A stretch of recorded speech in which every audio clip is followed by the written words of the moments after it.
Ay pinaalala ng COMELEC ang limitasyon sa gasto sa pangangampanya para sa 2025 elections. Samantala, nakahanda raw ang komisyon na tumalima sakaling magkaroon ng pinal na kautusan na ipagpaliban ang halalan sa BARM sa susunod na taon. Narito ang balita ni Creseline Catarong. Inaprubahan na sa ikatlo at huling pagbasa ang House Bill No. 11144 o ang panukalang ipagpaliban ng kauna-unahang parliamentary elections sa Bangsamoro Autonomous Region in Muslim Mindanao o BARM. Nakatakdasan ng isagawa ang unang regular election ng BARM kasabay ng 2025 national elections. Subalit sa ilalim ng nasabing panukalang batas, ililipat ito sa May 2026. Tugon naman dito ng Commission on Elections. Bilang tagapagpatupad ay hinihintay lamang nila kung ano ang magiging ganap na batas tungkol dito. Hinihintay lamang po namin yan. Alam naman din po namin na dumadaan ito sa proseso. Meron pa po tayong mataas sa kapulungan at bago nga po maging isang ganap na batas ay dadaan pa rin sa ating punong ehekutibo.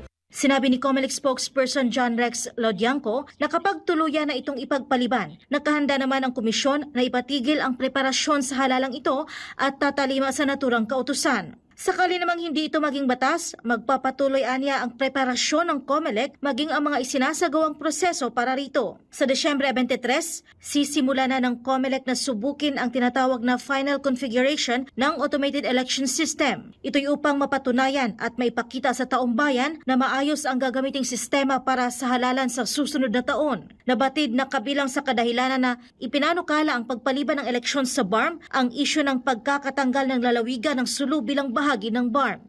Doon po kasi sa organic law ng BARM, kasama po ang lalawigan ng Sulu kabilang doon sa Maguindanao del Norte, Maguindanao del Sur, Lanao del Sur, Basilan at Tawi-Tawi.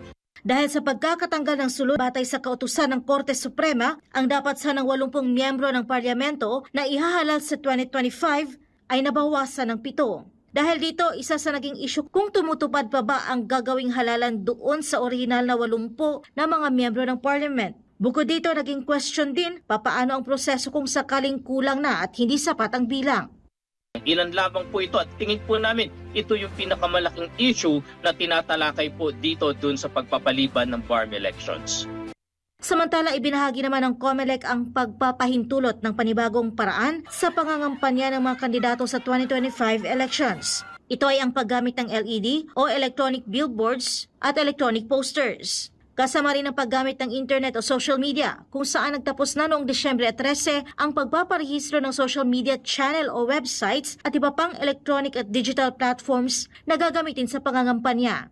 Inilahad pa ni Lodianco na patuloy pa rin pinapayagan ang tradisyonal na campaign materials gaya ng flyers, pamphlets, posters, banners at streamers. Kasabay nito'y mahigpit namang babantayan ng COMELEC ang gastos ng mga kandidato at ipinaalala ang limitasyon sa gastos sa pangangampanya. Para sa kandidato na mayroong political parties, may cap sila na 3 piso kada botante.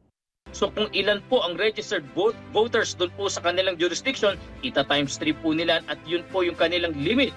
Yung pong kanilang political party allowed din po na gumastos ng again 30 piso para po doon sa imumultiply din sa total number of registered voters. At kumpara naman po sa independent candidates, kung yung pong ating may political party ay 3 pesos, ang independent candidates po ay pinapahintulutan ng batas ng 5 piso kada registered voters. Ang kampanya para sa national positions ay magsisimula sa Pebrero 11 sa susunod na taon, habang sa local positions naman ay mag-uumpisa sa Marso 28. Magtatapos naman ang pangangampanya sa Mayo 10 sa susunod na taon. Para sa Diyos at sa Pilipinas kong mahal, Creseline Catarong, SMNI News.